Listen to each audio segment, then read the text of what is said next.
BP sugar பிரச்சனை இருப்பவங்க தற்போது அதிகமாயிட்டே இருக்கிற மாதிரி இன்னொரு பாதிப்பும் வந்து சைலண்டா அதிகமாயிட்டே இருக்குங்க. அதுதான் ஆன்டி மைக்ரோபியல் ரெசிஸ்டன்ஸ். அப்படின்னா என்னன்னாங்க, பரவலா பயன்படுத்திட்டு இருக்கக்கூடிய ஆன்டிபயோட்டிக் மருந்துகளுக்கு எதிராக வந்து சாதாரணமா இருக்கக்கூடிய கிருமிகள் கூட அழிக்க முடியாத மாதிரி வந்து பலம் வாய்ந்ததா மாறிட்டு இருக்குங்க. இதற்கு முக்கிய காரணம் தேவையில்லாத சமயத்துல ஆன்டிபயோட்டிக்ஸை அதிக நாட்கள் வந்து எடுப்பது தாங்க.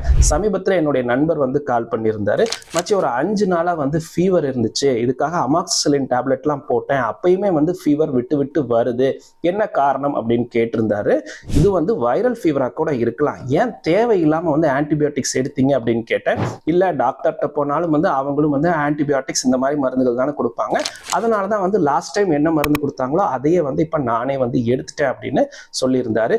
இந்த மாதிரி அனாவசியமா வந்து ஆன்டிபயோட்டிக்ஸ் மருந்துகள் எடுக்கிறதுனால உங்களுடைய உடம்புல வந்து இந்த கிருமிகள் அதிகமா பலம் வாய்ந்ததா இருக்குங்க. ஸோ இந்த மாத்திரை அடுத்த தடவை வந்து உங்களுக்கு பயன் தராம போறக்கும் சான்சஸ் இருக்கு. இன்னும் அதிக பவர் இருக்கக்கூடிய ஆன்டிபயோட்டிக்ஸ் எடுத்தாதான் உங்களுக்கு இன்ஃபெக்ஷன் கண்ட்ரோல் ஆகும் அப்படின்ற மாதிரி நிலைமையும் வரக்கு சான்சஸ் இருக்கு.